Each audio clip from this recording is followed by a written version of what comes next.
మళ్ళీ ఒకసారి Jubilee hills నియోజకవర్గ ప్రజల ఆశీర్వాదం కోసం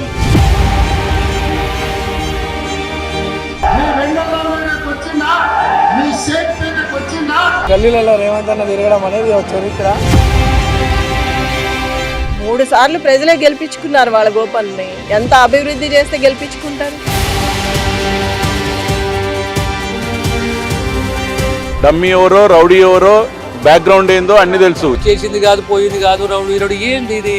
కాంగ్రెస్ పార్టీ అంటే పేదోళ్ల పక్షపాత పార్టీ. బస్తీలలో ఉన్న వాళ్ళే వస్తున్నారు మా ప్రచారానికి.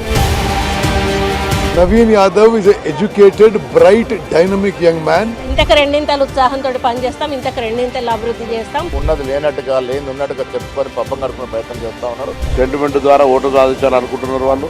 గత ప్రభుత్వ పాలన పుణ్యమని సంవత్సరానికి 75,000 కోట్ల వడ్డీ కడతా ఉంది ప్రభుత్వం. వాళ్ళ మాటలు మా పనులు. ఖచ్చితంగా పెద్ద మెజారిటీతో గెలుపొందబోతా ఉన్నాం.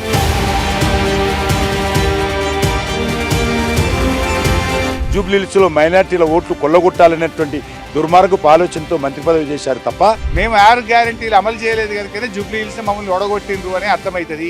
ఈ కత్తులు తుపాకులు కటోరాలు ఇవి కూడా పనికిరావు. ఖచ్చితంగా ఇవాళ బీజేపీ కాంగ్రెస్ కుమ్మక్కై బీజేపీ ఉంది, కాంగ్రెస్ ఉంది, ఇద్దరు కూడా ఏం చేయలే. మైనార్టీలకు ఏమైనా జరిగింది అంటే కేవలం కేసీఆర్ పీరియడ్ లో మాత్రమే జరిగింది తెలంగాణలో.